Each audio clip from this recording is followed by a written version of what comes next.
നമസ്കാരം. ഫാസിലിൻ്റെ ഹരികൃഷ്ണൻ എന്ന സിനിമ ഇറങ്ങിയപ്പോൾ 2 ക്ലൈമാക്സ് ആയിരുന്നു.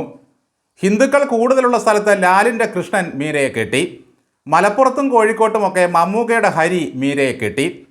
CPMൻ്റെ പാർട്ടി കോൺഗ്രസ് കഴിഞ്ഞാൽ ഉടനെടുക്കുന്ന തീരുമാനങ്ങൾ ഏതാണ്ട് ഇതുപോലെ ആയിരിക്കും. മുസ്ലിങ്ങൾ കൂടുതലുള്ള ഇടങ്ങളിൽ പാലസ്തീൻ്റെ ഔദ്യോഗിക വേഷമായ കഫിയ അണിയും, കൊടി അവിടെ പച്ചയായിരിക്കും. ഹിന്ദുക്കൾ കൂടുതലുള്ള അമ്പലത്തിൽ കയറി പുഷ്പസംഗീതം ആലപിക്കും, കവിളിൽ ശൂലം കുത്തും, അവിടെ കാവിയിലാകും അരിവാൾ ചുറ്റിക. കാലടി ഗോപിയുടെ ഒരു കഥാപാത്രമുണ്ട്. ക്രിസ്ത്യാനികളുടെ വീട്ടിൽ ചെല്ലുമ്പോൾ വേളാങ്കണ്ണി മാതാവിനെയും ഹിന്ദു വീടുകളിൽ ചെല്ലുമ്പോൾ സുബ്രഹ്മണ്യനെയും കാണിക്കും.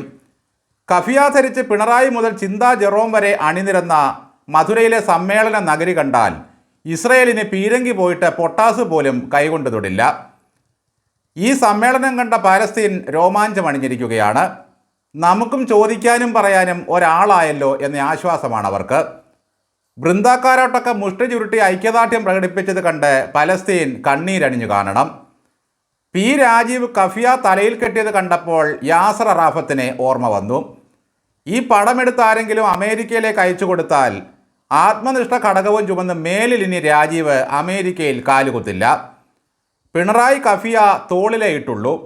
അതുകൊണ്ട് ചോദിച്ചാൽ പറയും നീരിളക്കമുള്ളതുകൊണ്ട് തണുപ്പടിക്കാതെ കഴുത്തിൽ ചുറ്റിയതാണെന്നും അമേരിക്കയിലോട്ട് ചികിത്സയ്ക്ക് വരാൻ അനുവദിക്കണമെന്നും. ഗോവിന്ദൻ്റെ കഫിയ കണ്ടാൽ അപ്പം വിൽപ്പന കഴിഞ്ഞ് ക്ഷീണിച്ചു വന്ന പോലെയുണ്ട്.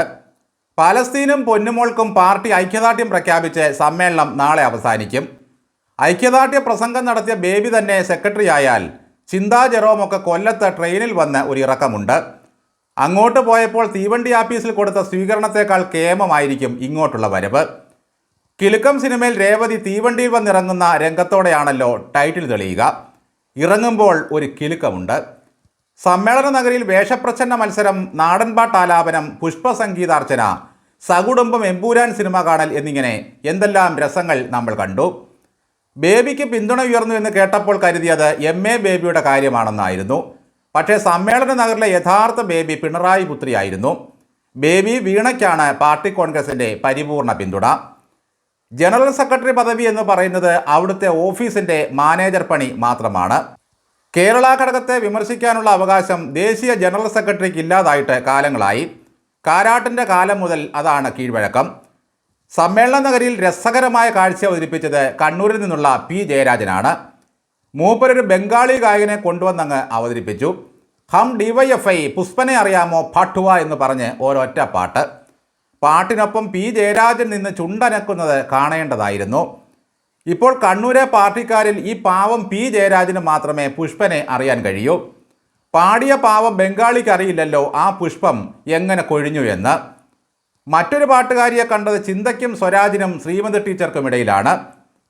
നമ്മൾ കൊയ്യും വയലെല്ലാം നമ്മുടേതാകും പൈങ്കിളിയെ എന്ന് ബംഗാളി ഭാഷയിൽ ഒരു യുവതി പാടുന്നു. മറ്റുള്ളവർ താളമടിച്ചു നിൽക്കുന്നു. ആ പാവം അറിഞ്ഞോ? കരിമണൽ വാരും കാശല്ലേ മാസപ്പടിതാ കർത്താവേ എന്നു പാടി ഒരു പൈങ്കിളി ക്ലിഫ് ഹൗസിൽ ഇരിപ്പുണ്ടെന്ന്. പാർട്ടി കോൺഗ്രസിൻ്റെ തീരുമാനപ്രകാരം മധുരയിൽ നിന്ന് ഇങ്ങോട്ട് വന്നു കഴിഞ്ഞാൽ ജനങ്ങൾക്കിടയിലേക്ക് ഒരു ഇറക്കമുണ്ട് സഖാക്കൾ, കണ്ണീരൊപ്പാൻ. നന്ദി.